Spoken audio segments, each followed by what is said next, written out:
Abraham! Make a swim! What? Oh, yeah, it's frame rate. That's right. I remember. Yeah, man. Hey, man. You're my best friend, and sometimes I just want to scream your name. You're my best friend, but by the end of this, I'll be shooting your fucking arm off with a space laser. Cool. This is Frame Rate, the show where we rate frames. We already said most of our names. I'll just add that his last name is Epperson. And now you're all caught up. You clicked the title. You know what it is. If you let your phone do the thing where you see the whole podcast title and you got to the parenthetical, you even know who our guest is. But for those that don't, let's introduce her now. Very special being, one of our favorites, returning champion, Star Hodge. Hey, Star. Hi. Happy to be back. Yeah. You're welcome to scream a name now if you want, or not. I'm gonna keep my voice in. I will be the soft spoken anime girl, which is very rare. That's true. I like that, but it's trope nonetheless. Yeah. And I want to take this moment to thank who brought this podcast together. Of course. And that is once again the MVP, Andrew Marinus. Thank you so much for your, sub with your patronage. Yeah. And you too can be like him by if you go to our Pick the Flick tier on our patreon.com/smallbeans. You can pay to choose the movie that we talk about. And that's that with that. So with all that said, let's get on with the show. Yeah. I guess I want to do one more thing, which is say a double thank you to Andrew Marinus. For letting us know that his last name's a homonym for Marinus. So now we know how to say it with the proper respect on the name. Yeah. But B, longtime fans of the show will remember an episode we did about Bone Tomahawk, and I feel like starting this episode with the same thing, which is to say Akira. Akira, you guys. Akira. I just want to thank you so much because I hadn't seen this movie since I was 11, and it's one of my favorite movies now. It's like one of the most badass things I've ever seen as an adult. It's so badass. Yeah, it's so badass. Very excited to talk about it. I hadn't seen it since college, and this is a good segue to what we like to do on the show is kind of ask our guest that we chose, which we chose very specifically because as she implied, she's like our resident anime expert. But Star, can you talk to us about your relationship with this movie and also just go on to like what you like or dislike about it? Just like give us a... I don't want to stir controversy, but I'll just say I think that technically makes her a weeb. I think you're a weeb, but I think I'm a weeb too. So from one weeb to another. I feel like my weebness has definitely toned down over time. It's more of an internal weebness. I don't buy everything inner weeb with it like I used to, and now it's like, oh, but I love it, and I just keep it. I keep it all internal. But my relationship with Akira, I watched this for the first time in college. Because, man, was this movie kind of really hard to get in general. Unless, you were, in the, deep know of, anime culture in, the early 2000s, essentially. Yeah.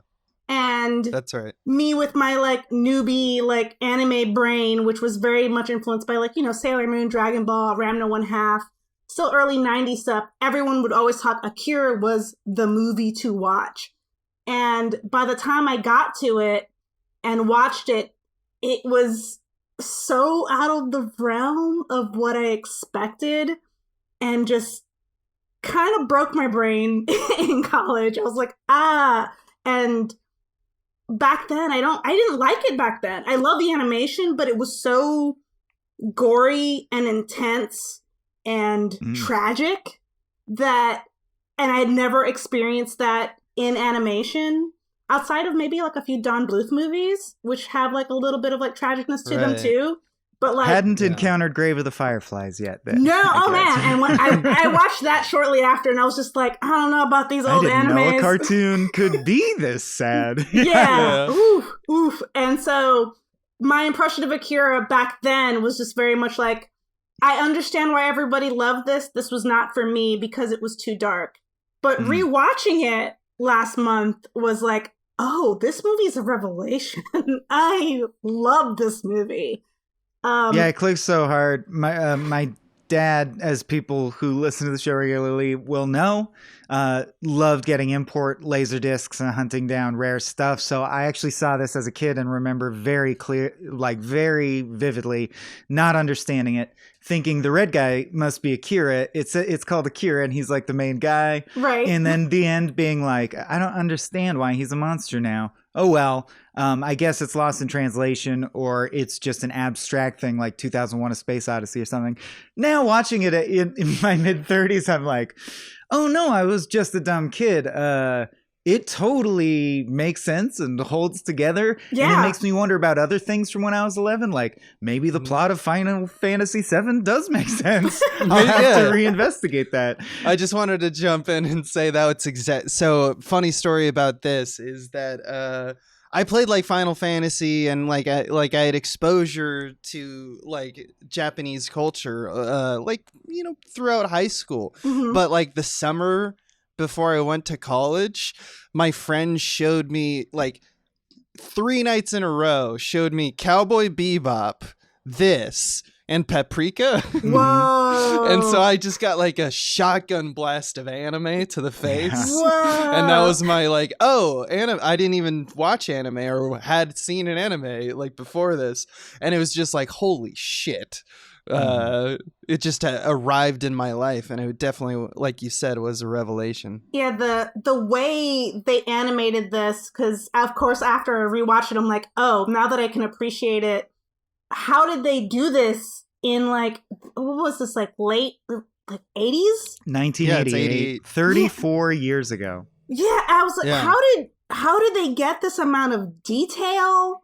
And how was it made so smoothly? And it was just, they like spent so much money on this movie. Yeah. And I know you mean the movement as well, but I got to say, this movie opens on this long pan across maybe the most detailed matte painting I've ever seen in like a cartoon or a live action thing where they use matte painting. It's like this stunning image of Tokyo that's so detailed. It's kind of mind blowing.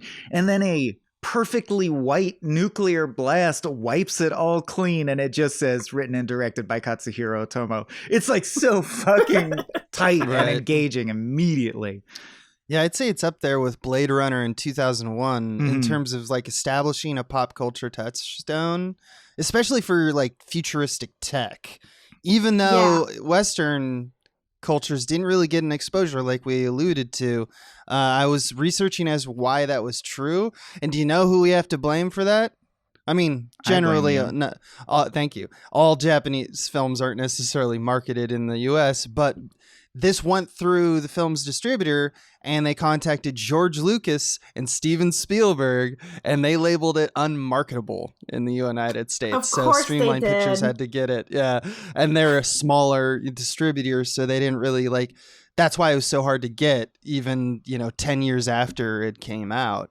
Like it definitely became a cult following that in the 90s, late 90s, probably had its reemergence. My anime club, like in college, which was in itself was like a very special, rare thing to have at the time. I went to college between like 2001 and 2005, so like that's the context. And they played it. They got a copy of it and played it. And I was just like, all right, I'm going to watch this movie that everybody in the world in the anime like culture talks about.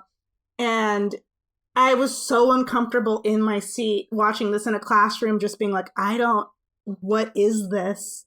And the scene where I can't remember her name, but his girlfriend essentially just gets Kay, like, I think. Yeah, she just gets smushed.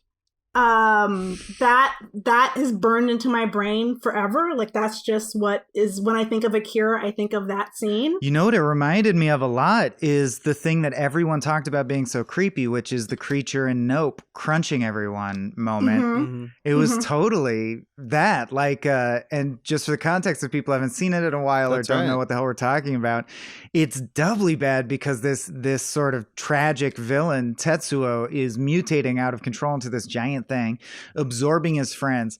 And his line is, as he crushes this woman, I can't control what my body is doing. Please stop. Her pain is going into me. It's like, whoa, Yeah. dark. Yeah, there seems to be a transference of like, there's also like a psionic aspect to everything because we have these, I don't know, these telepathic Benjamin Buttons running around. They're in cute little Letterman's jackets that were specially made for them. My absolute favorite is like the a big cabbie bopper hat. suit Benjamin Button. He's the best. He's walking around like he owns every place, like it's the gin joint that he just set up. Oh, you mean the Louis Anderson Benjamin Button? Yeah, Totally. Of the three, he was also my favorite. Right. He's just classic. Instantly, you see him and you're like, what the fuck is this guy's deal? But yeah, there's definitely like, so they have telepathic powers. They can also kind of warp, and the telepathic powers are pretty strong. It's not just like implication. It's like they can go into your brain or into one another.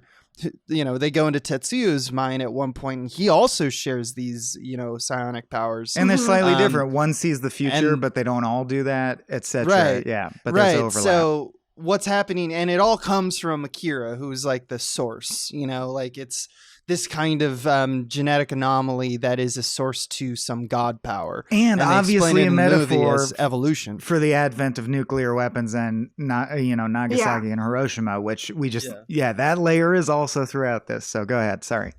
No. That's like exactly right. And I think that the larger point of the movie is kind of like in the aftermath of some kind of catastrophic trauma that is jointly shared by everyone who remains in the city after Akira basically goes nuclear, is like friendship and camaraderie, that you can change your stripes, so to speak, and become more powerful or less powerful, but in the end friendship will prevail. And that's very, very much in the mythos of most of these movies that came out, even as soon as like Godzilla, you know, like we're talking pretty early on. A lot of the themes are kind of about that community because it's all they had to rely on. And this movie is definitely a retrospection in that regard too, about how it can be messy, but it ultimately triumphs. Well, man, we say like 9/11 changed everything, and it's like, that's not even on the same scale as exactly. the nukes getting dropped. So imagine, of course, you have to process it through art as a culture, right? That's part of the process. It's also while looking into and researching it, because I was just like, how did this get made?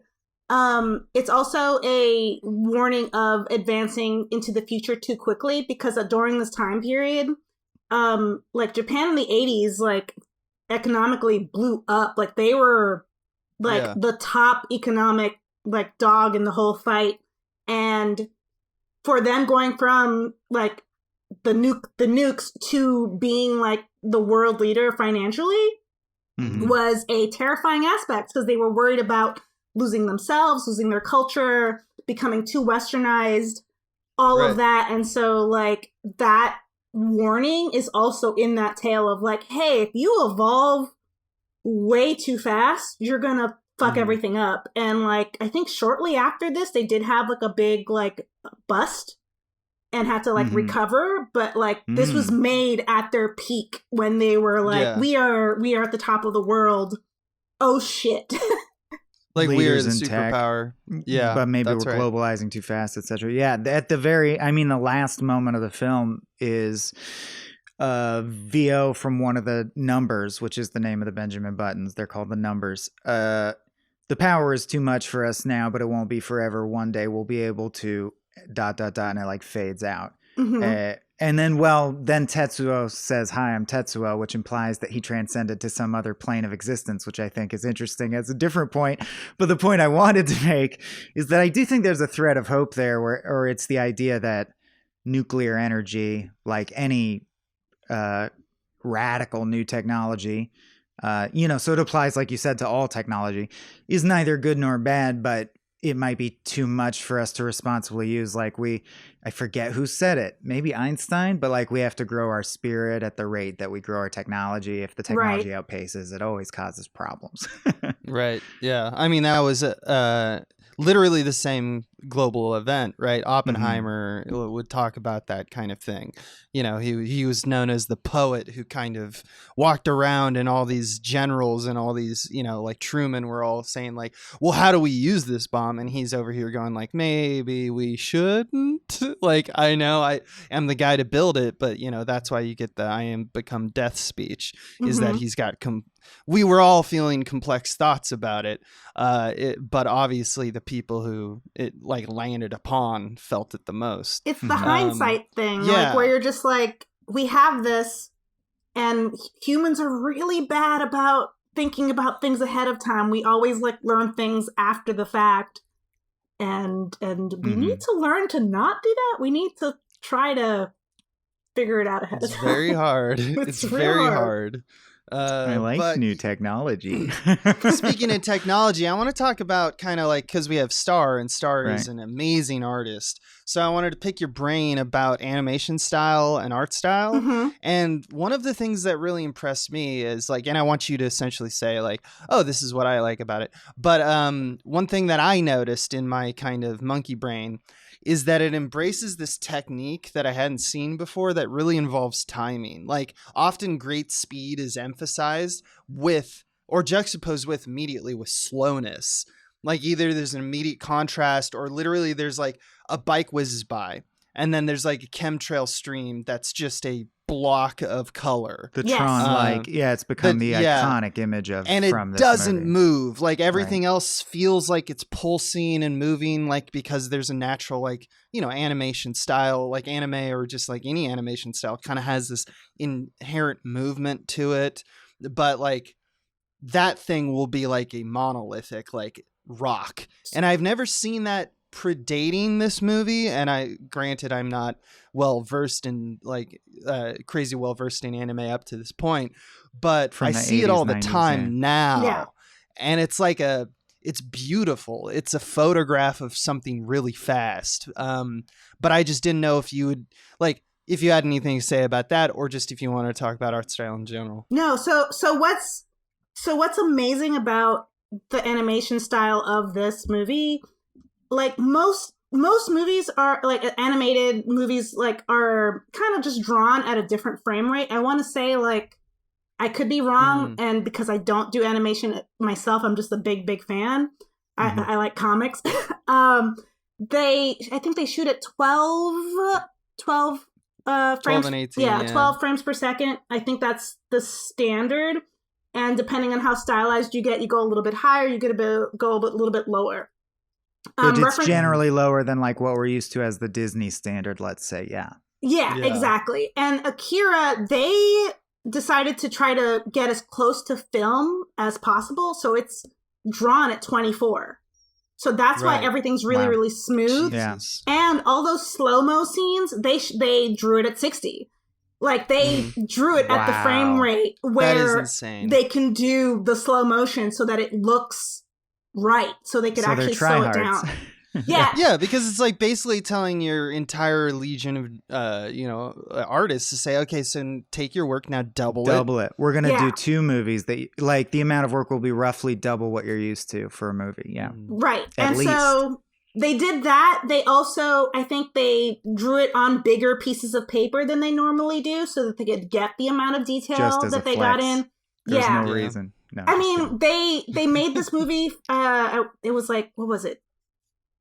It's some 10 billion yen, which I think was like $10 million at the time, which was like was ridiculous at the time for an animated movie. To produce a cartoon in the late 80s, $10 million. For real. They spent a lot of money, and the director, he also made the comic, and he wasn't done with the comic at the same time. So he was essentially like, this movie is truly like the first draft that he really wanted to depict before he finished the comic. Because the comic I haven't read the comic, but I know it continues the story a little bit further.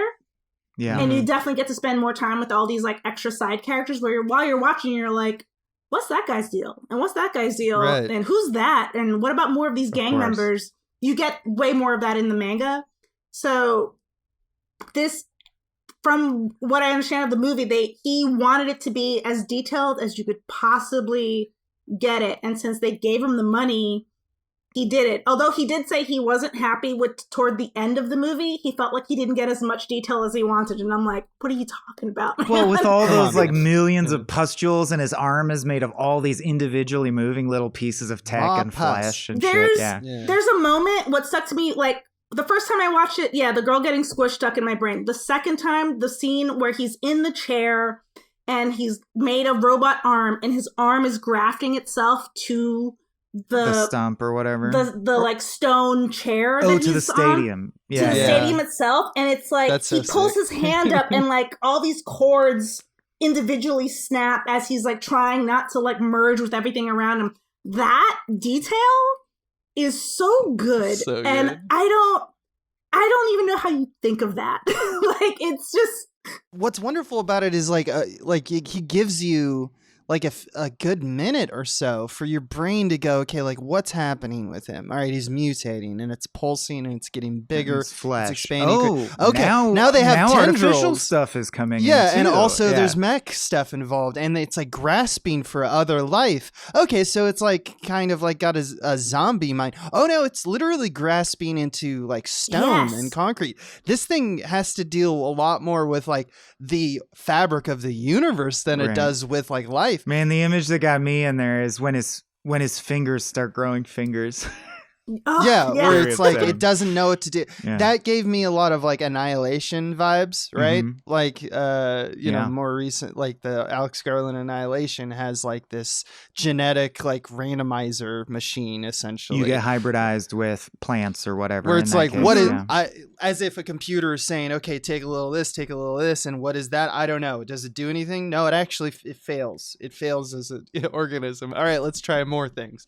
And it's just Rolodexing DNA, but in this case, it's like literally fabric of the universe because they're so powerful. It must be splitting atoms, et cetera, et cetera. Or the T-1000 stepping on the grating and becoming the grating when it doesn't intend to. That kind of stuff. Yeah, it's really cool. It's really cool.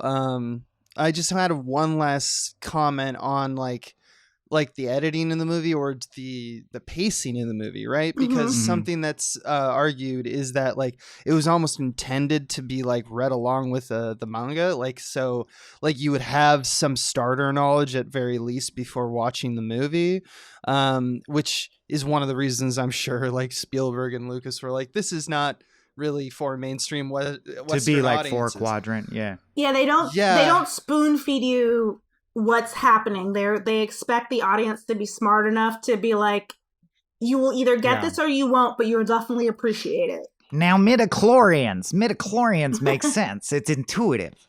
If you're on Adderall, this is the movie for you because it's like every 2 minutes there's like some crazy new shit happening, and that's one of the reasons that I think it is widely credited with breaking anime into the mainstream Western audiences. Like as a movie, it really does like give you like, wow, there's like 8 different ways to skin this cat that is movies. And it's just really influences that. One of the other things that keeping that speed up is that the movie does a great job of using ellipse cuts, which is the result of like a major action is implied by cutting away. Instead of shown. And I'm sure you guys recognized it, but that's what like ellipse cut does. And the scene will often cut away right before the moment in which like someone stabs someone or someone shoots someone or there's some epiphany that occurs, but there's ellipse in the scene to let you infer that that's exactly what's happening. Like that you can assume that that's what happens. And I like it because that wasn't ellipse cuts did exist like since the, creation of movies really, but it wasn't like this is like one after another, and it really helps the pacing and speed, but it also gives you this whirlwind effect that you're like kind of in the tumultuous kind of spin where you're like, wait, what thing am I supposed to be paying attention to? And it kind of makes the trauma of the movie a little bit more tragic, or at least has the added benefit of making the audience feel more intelligent. That's my secret theory is that it makes yes, I understood that cut, right? And it makes you feel indebted to the movie a little bit, which is nice. But I just thought those are two kind of tendencies that this movie like arguably makes or like one of the first times exposed to Western audiences. So it's why I think it's a little bit more beloved than most. Yeah. Like it's a perfect choice. Yeah, to if you're break not in. if you're not used to, like, if every piece of media you watch really feeds you essentially, Yeah. like really like it's like this is what this movie is. Like, and then you watch this, like I think that's why there's a lot of people, myself included, who that first time was just like, I don't understand. Like, why is Right. like I don't get it. And then you consume more media, you learn more things and how people tell stories, and then you rewatch this and you're like, oh, this is brilliant. Yeah, it's interesting. So I'm just flashing on this mental image of like every film is kind of a sequence, or a sequence of information, and let's call it like connecting dots, right? And I would say very traditional, like mainstream movies, literally connect the dots, and you feel carried along through the experience. And if you sort of put a gap in the line connecting the dots, it forces the audience to do some mental work actively to figure out like what just happened. Oh, I see what just happened. And there is a little feeling of like satisfaction of figuring something out that's different than being told something. And it's just interesting to me that I do feel like this is true, but I'd have to really map it out, that the bigger you make that gap, the more artistic the film is considered and the more likely you are to win Oscars. And then like the smaller you make the gap, the more money you will make. I bet that's true. That's just a good feeling. But it's just it's just placating your audience's expectations is the name of the game, right? Lie, cheat, and steal. Whereas the ones with big gaps that make you really work and then you finally figure it out, like Abe just said, it makes you feel good about it. You're like, I am very smart, and this was very artistically interesting because I figured it out, right? Right. But it's funny because this is such a cryptic movie ultimately, especially for, coming from probably all three of our standpoints when we first watched it. Well, and seeing Paprika, you can tell he's into being cryptic and like not saying everything. Yeah. Right. And it's why, Big Baby in the Sky in 2001 and then in Akira, just Big Baby. Two things. One, we seem to have a thing with big babies. Two, there seems to be like when we want to say something very large, we make it like it's almost comes out of nowhere, where it's like the audience has to look at it and be like, why am I seeing that? Like, why did everything in the movie ... this moment? That's insane. Like, why did he just vomit milk all over an animated car or like a sentient car? Yeah. Right. How did I get here? And it's just that feeling is very much in the face of what we were saying in terms of the the unlock to the audience, where it's like, I'm following you. Then you throw them off the deep end, because I think any great artist is going to build a system of expectation. And if that expectation is like, you're very intelligent, that's very placating and wonderful, but a good artist is like going to throw that away before the end of the movie. And I think that when form follows function, and in the thing that where you really want to feel these two best friends, like you want to shake the audience and say like, but they're like, you don't know right now if they're going to be enemies at the end of this, or they're going to be friends. You don't know. And I want to shake that out of you. So I'm going to literally throw a baby at you, or a big, mushroom cloud of flesh kind of thing. Or he flies to space and starts using a satellite as a gun and like fires wildly all over the planet. Yeah. Right. Which it's so like grounded up to huge this offers. point. Yeah. And now we have things like we have all but of this anime. is 1988 and right. And that's what I'm saying. But it is so foundational in the like this dude was so willing to have a big imagination, and that's really quite a feat, I think. Like just the concepts, the sheer like gallery of spectacle is staggering. And like so when I take notes for the show, I constantly write down compare to blah blah blah, compare to blah blah blah, because I find trends that way, and that's interesting to me. But for this one, it became so apparent that it reminds me in a very concrete way of so many things that I'm like, this is such a foundational film. Like I truly believe, I just want to rattle off some stuff like, I think this movie helped inspire like Cyberpunk, The Warriors, Brazil, Terminator 2, V for Vendetta, the comic Ronin, Stray, Heavy Metal, The Outsider, or like, okay, well, these inspired it. But I mean, we haven't even talked about how cool it is that in Neo Tokyo with all these lofty ideals, like our core characters are like a shitty biker gang. That's so fun too. They're just wild teens. The Outsiders, Rebel Without a Cause vibes. It's super like Chronicle. It reminds me of Death Stranding. I'll point out that FF7 did come out after this. 97 versus 88.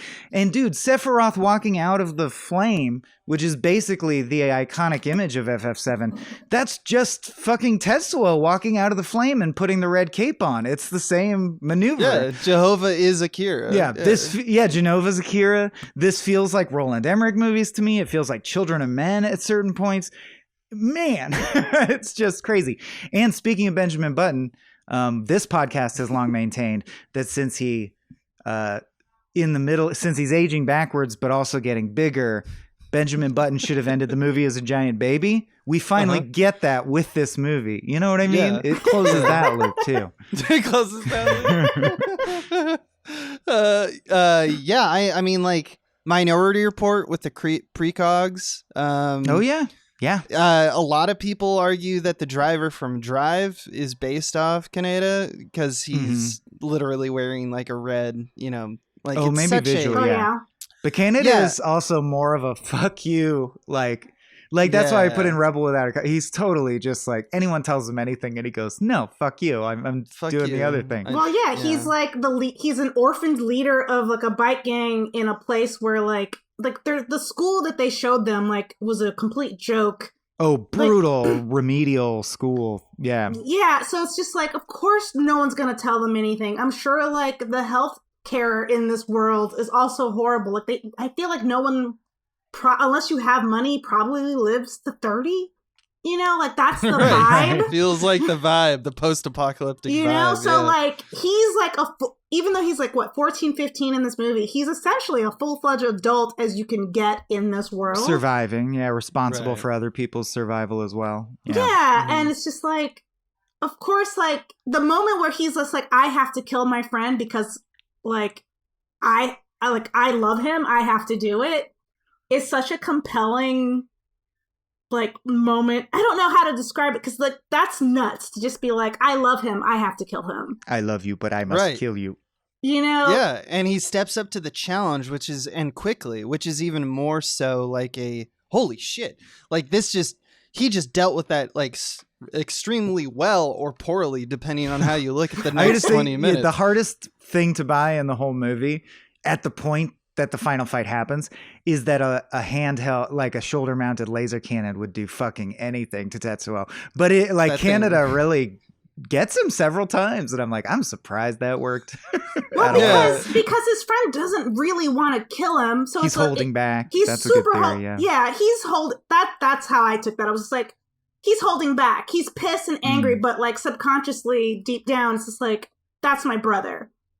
Right. Like I don't actually want to do it, Like, yeah, Tetsuya, for all of his anger that comes from a justified place of always being second best, always being looked over, and just the feeling of just unhappiness in your life and blaming it on someone, he still looks at his friend and sees him like a kid. We have that flashback, like it's, we existed together forever.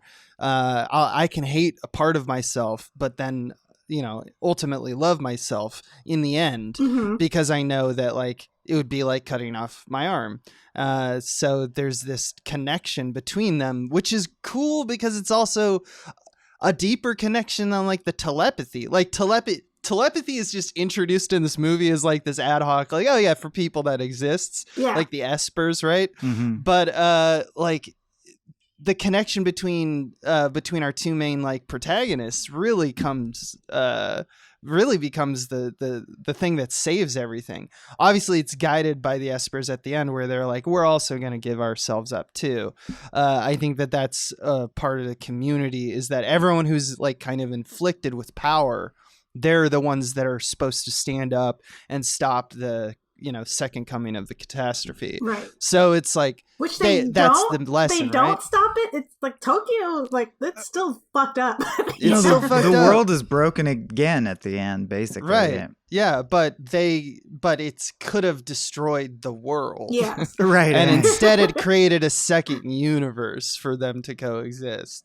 Or at least that's my read of the movie. Yeah, That's the scientist Yeah. says the energy reading makes it seem like it's creating a new plane of existence. Yeah. Right. Yeah. So it's a dimension or some kind of. But I think multiverse. somewhat left open to interpretation. Yeah, they don't nail down the rules of that. It's just an offer at the They end. go to a god place, just like Yeah. where their power came from, a god place. Yeah. Right, it's not right. supposed to Kay be says, understood. while being puppeted by one of the numbers, it's like the dust's memory of the Big Bang. It's like amoebas with the powers of humans. And I'm like, okay. Or like, that's like on Star Trek where they go, we got to turn the deflector dish because of the chronotons. I'm like, if that's the thing, I'll accept it.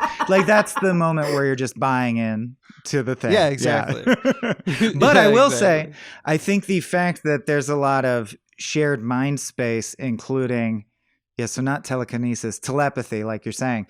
Like at the end, they go back and inhabit, like they experience their shared childhood again in the moment of.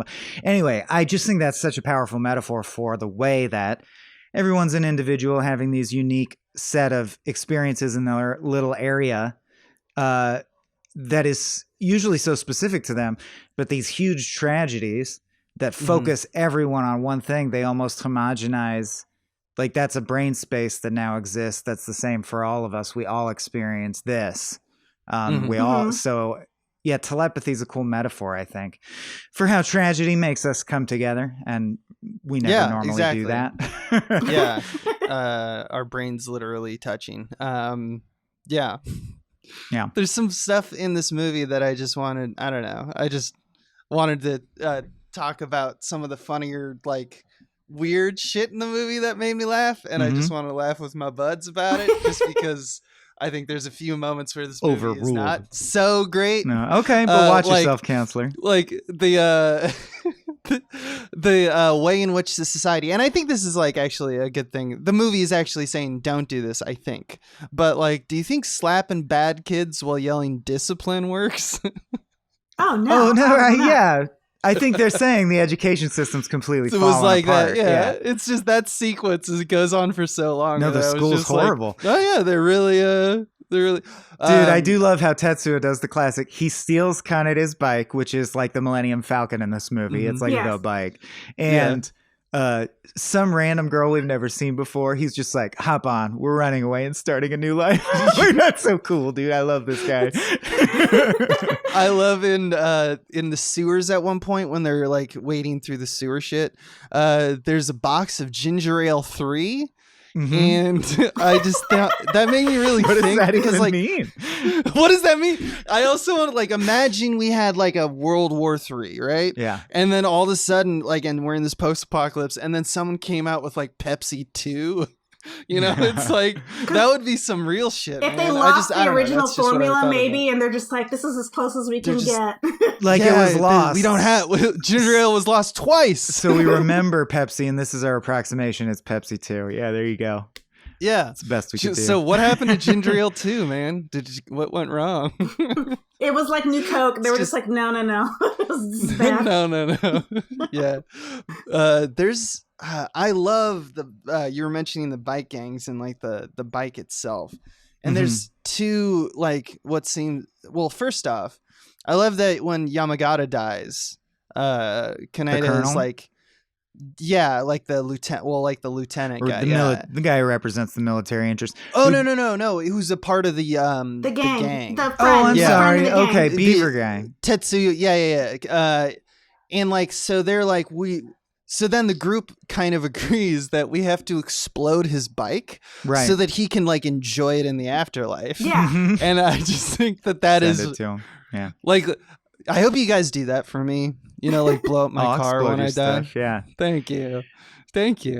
Also, to me, just incredible that, well, I mentioned the Warriors as a comparison point, and the connection there is that we are introduced to clowns who are also a biker gang. So there's like themed gangs who all dress alike.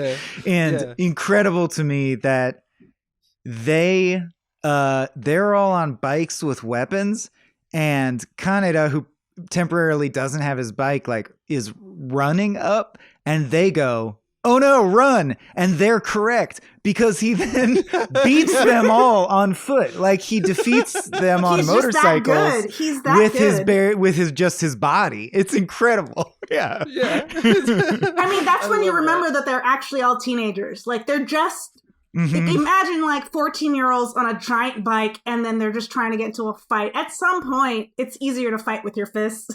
Right. It's like Kick-Ass. Yeah. Yeah. She's too young to be doing this, surely. Yeah, it's amazing. He like when's the last time you ran up a bike and kicked the rider in the face? For me, like you did it for me. Oh, for I you? I feel like we've never. lost a step in our relationship. We're in a rut. I can't stay mad at you. It just occurred to me that the younger they get, the more powerful they are. And they say that the older kids can't handle the powers, and that's actually why Tetsuo is having such a problem, or part of it is that he's too old. That's why they use little kids. But it just occurs to me that that's also a very handy metaphor for the children are the future. Like, we're fucked up, we fucked it up. The hope comes from the younger people being better than us, which is, always true. And that's awesome. Like, the even youngest kid is the most, like Akira is himself being the powerful, because it could also mean that life is oppressive and destroys and saps your strength. Saps your strength. Yeah. And which is a lot more pessimistic of a view, but it could also be the implication of the same thing. I could see that, Yeah. I could see that. Or it could just be making the magic system work in a sense. I'm just reading stuff. Yeah. No, I think it's all metaphorical. I think it has to be. It's a quick way to add logic to it too, where it's just like it always I don't know if this movie started it or it's just like a general thing of like, hey, like in Star Wars, it's just like, oh, if you take the kid when he's already too old, they're gonna go nuts. Like it's the same kind of like metaphor in that way. Like you really can't, like your brain is too old. It's a common thing in these types of magic systems where people have power that just comes from their spirit. Yes. I did want to ask you guys, this is a very interesting question made with a short answer. I mean, go on as long as you want. But when we say, because they say in this movie, the power comes from the heart. Like the more heart you have, the more powerful the power is, manifests as. And there's a lot of movies that say stuff like that. And I wanted to ask, like, culturally, not even speaking, I guess, to what Japanese culture thinks, but like this happens in our movies all the time. And like, what do you guys, when we say they had heart, do we mean that they had like more drive, or that their emotions about it were really big? Do you understand the difference? I always like, yes. I think it is an ethical. Do you mean they wanted it more, or that they have a lot of big emotions, like more heart? Right, because heart can be used to mean both. I think it might be maybe more nuanced too. I'd have to I would want to understand what the original translation was, and also go learn Japanese. I always interpreted it as bigger feelings, and the only and particularly like passion. With passion in particular, there's an anime called Magic. Well, oh my gosh, I'm gonna butcher it. It's like Puella Magica something. Oh my god, let me look it up real quick. Yeah, Puella Magi Madoka Magica, and it's a satire on the magical girl genre as a whole. And in that series,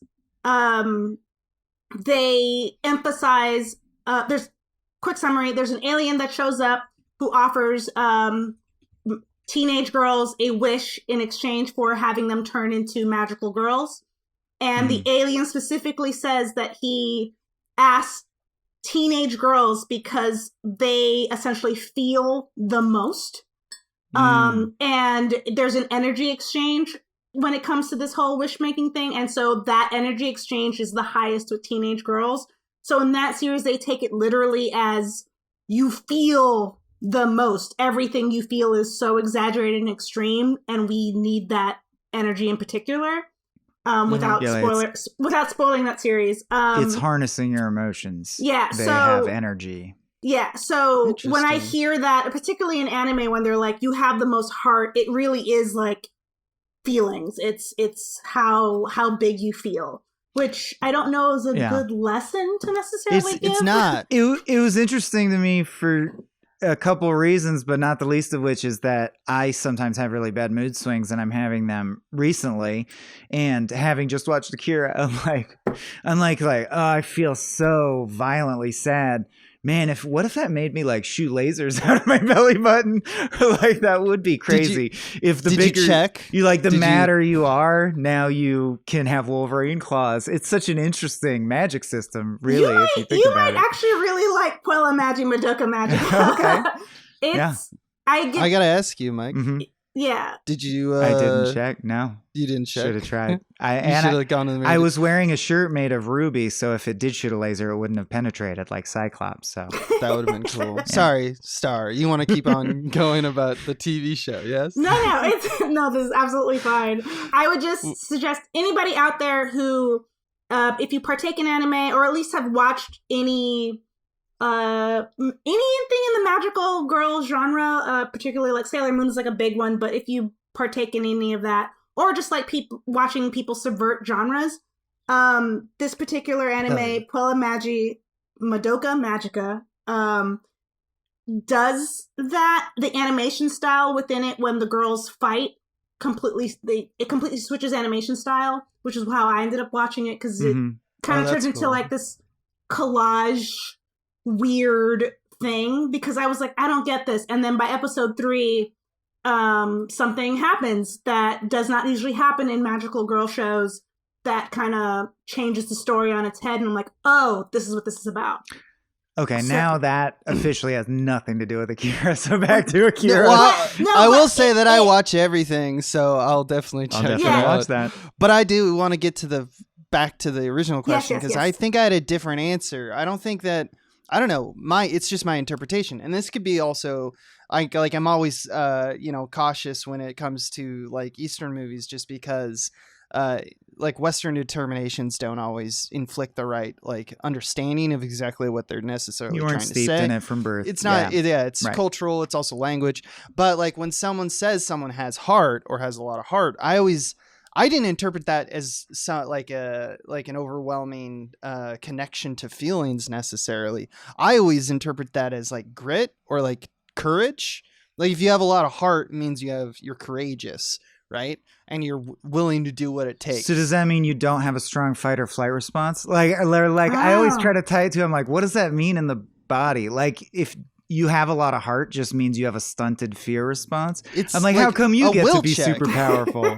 Think in D&D, I think of it as like a fortitude or a will check, right? It's like how high is your constitution when it's like at the end of it, when rubber meets road, are you gonna be the one who will just like say, no, I'm gonna hold on for one more second? Oh, so endurance check in some sense as well. Endurance check. Well, yeah, it depends on what I'll just say if I lost a magic fight and they were like, well, the other person had more heart, I'd be like, you break that shit. I want to know numerically what the fuck you mean. How do I? Because that seems like a bullshit answer to cheat me of my magic victory. But that's the thing, right? That's why Rocky wins. His face is just a cinder block that a hammer is like hammering upon the whole movie, right.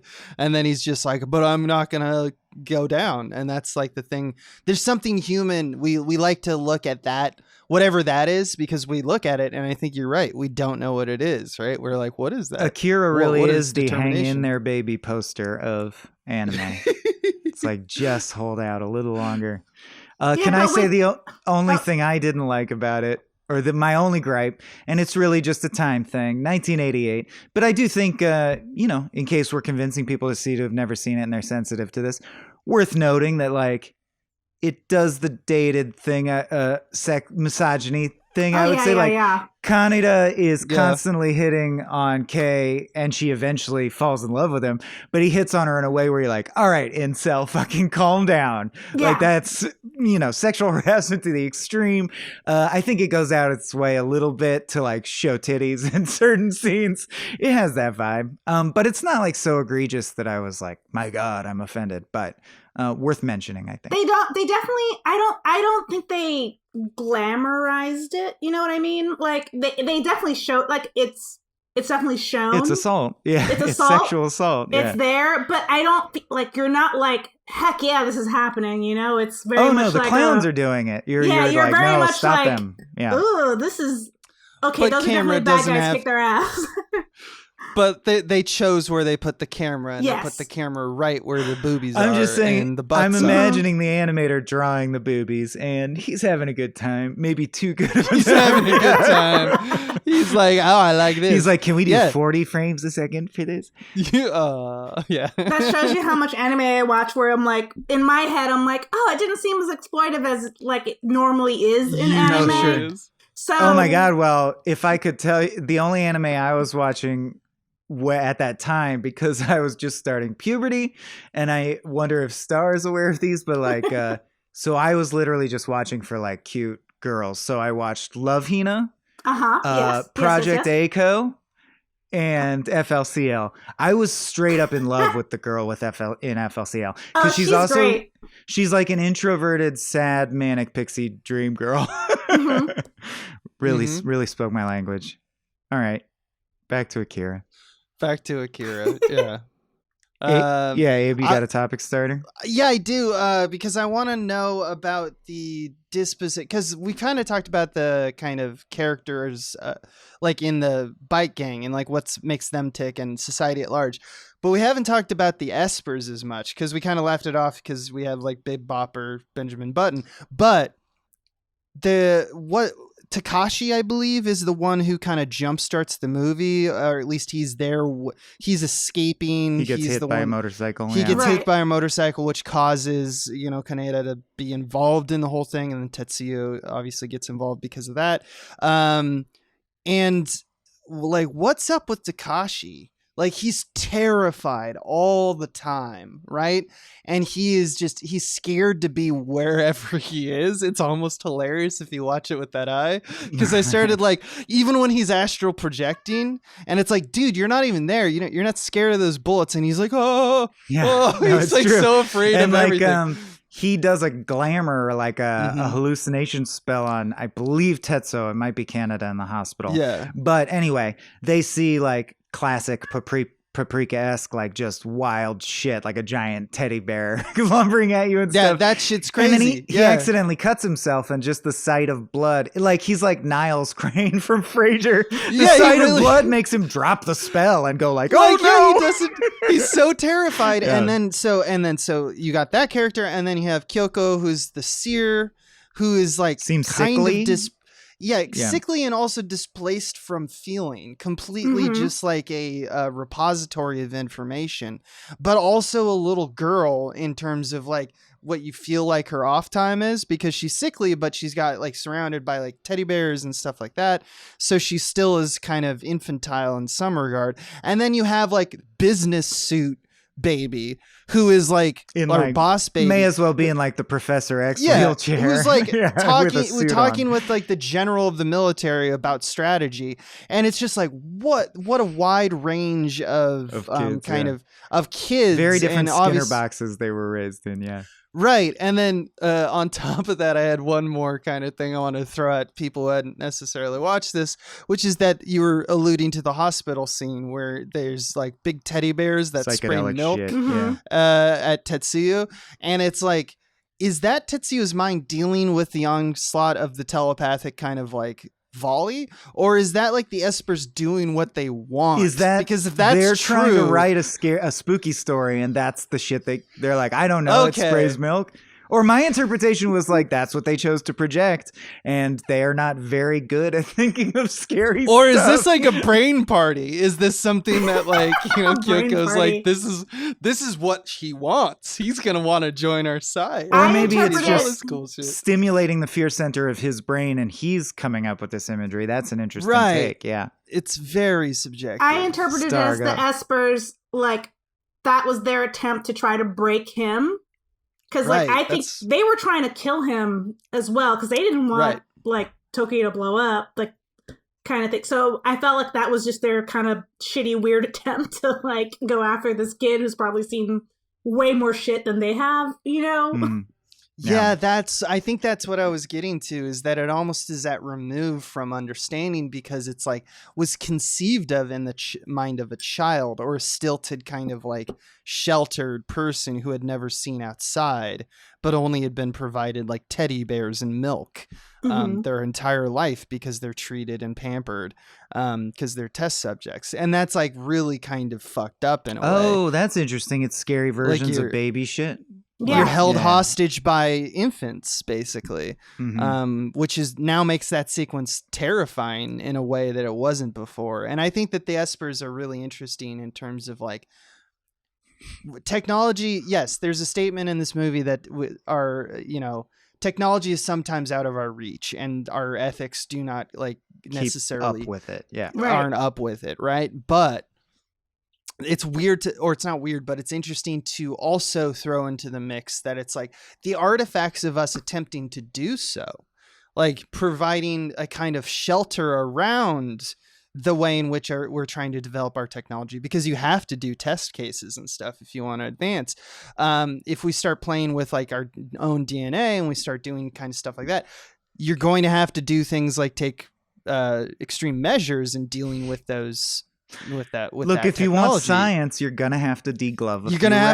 You're gonna have to deglove rats. Yeah, that's what's happening. And when it comes down to it, that creates its own form of like psychological terror in the subjects and in possibly what they do to other people with the technology. So it's like, wow, there is no great test field. There's no nuclear tests that we can do that isn't destructive, right? I think that's sure, I think that's like all you can do is limit the damage or try to, and shit still goes wrong. Right. And I think looking at the movie through that lens too really makes a lot of what the government is doing really fucked up, because it's like, well, it's almost like we're intended to destroy ourselves. If we can't be curious without being monsters, then what's the fucking point? Yeah, there's always one and he guy. tips it completely at the end, or he basically admits the colonel dude who represents the military obviously says they're like, which one's Akira, who's going to become, because they like absorb the parts and they're all puppeting each other. And he says something like, I don't care which one's Akira as long as it destroys things. You're like, well, then you're going to get the world that you asked for, Mm-hmm. Yeah. Pretty straightforward. And there's always one scientist who's just like, let's just see what happens. Even though they're like, but you know, last time this happened. He's like, but my curiosity was too great. I just had to know what would happen. And you're like, well, this is why we can't have nice things, Wayland Yutani. That's right. It's pretty fucked up, man. Yeah. There's just layers and layers of trauma and like how it's like built into itself. That at the end you're like, oh yeah, it makes sense that it's a big like swallowing entity that like is going to absorb the entire earth. You go like, oh yeah, that is kind of what it does. That is what trauma does. Last image I want to mention, and then I'm out of stuff to say about Akira for now, is just that at one point, Kaneda is so upset that he doesn't have access to his bike, I believe, or he finds out it was stolen or something, that he borrows a motorcycle, gets on it, and just angrily drives it into a wall to express his frustration. And that's what McNulty from The Wire does, and that makes Kaneda cool in my book. Yeah, but he's a self-destructive prick. Yeah. Oh yeah, he's my kind of prick. He's my kind of prick. I'm all out too. Only thing I would have to add is that the famous Akira slide that's toward the beginning of the movie with Kaneda, and he does this very classic slide with his motorcycle. It's the dorm coolest room thing. Poster image. Yeah. There's a video online that's like 2 minutes of pretty much every reference of someone doing that slide in animation. What is it called? It's called 3 Decades of Akira Slide Homages. And it's just this person did a compilation of every instance where he could find someone doing a reference to this that slide. exact movement. It's really rad. Highly recommend it just because it shows how this movie influenced animation. And that's just cool. It's just because it's cool. Yeah. There's no other reason. It's really cool. It's just, this is neat. It's known as like one of the most quoted. I think in the IMDb thing, it was like saying like it's known to be one of the more quoted reference frames in all of animation, if not the most. And I'm like, kind of justifiably too. It's badass. Like it's super cool. It's really cool. It doesn't get old like how like in the Matrix everybody was doing bullet time, and after a while there was like, oh yeah, or whatever, you can do that now. But this is. You could keep referencing this and everyone would be like, rad. And of course, famously in Lion King, when Mufasa appears in the clouds on a motorcycle and slides out, he's like, roar. He totally whips out and he's like, all right, let's get back into the frame, everything the light touches, bruh. Yeah. And then he lights a cigarette. All right. Well, Star, thank you for joining us. This was a fun conversation. Yeah. Akira's a great movie. But I want to know where I could find you if I wanted to hear more about see your art. See your art, maybe. I don't know. Plug yourself. You can find my art for sale at starlinearts.com.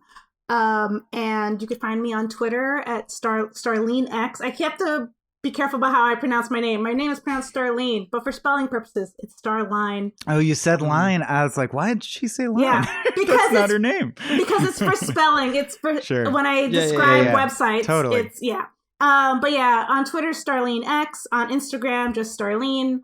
I also have a webcomic that's a little bit on hiatus right now, but it will get back to it at rubywhipple.com. Awesome. Yeah, that's where you could find my stuff and my art. Cool. Yeah. Thank you again. Thank you. This was so fun. Thank you again to Andrew Marinus. If you feel like supporting podcasts just like this, head over to patreon.com/smallbeans.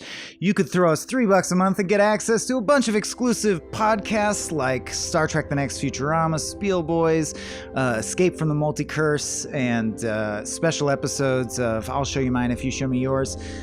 Or if you want to be like Andrew, you can go above and beyond and support us at the Pick the Flick level, and we'll talk about a movie that you choose that probably won't be as cool as Akira, but it might be as good as Akira. I don't know. That's on you. Yeah. And on top of everything else, we are making a movie this year. And so if you follow the Patreon, you'll be getting access to our kind of behind the scenes transparency project, which is that we're making a movie in front of you all pretty transparently, telling you about pre-production and whatnot, and that's usually through our movie diaries. But anyway, that's the big ideas that are happening in 2023 for the Small Beans. This has been a Small Beans endeavor. We're a bunch of pals who make podcasts, sketches, music, web series, and movies. The Beans always have new ideas percolating, so make sure to check us out at patreon.com/smallbeans. That's patreon.com/smallbeans, where you can browse all of our current and past content, see what we've got planned in the future, and learn how your support can help the small beans grow into huge, giant monster beans. If you enjoyed this content module, please like, rate, subscribe, or tell a friend about us. We love you.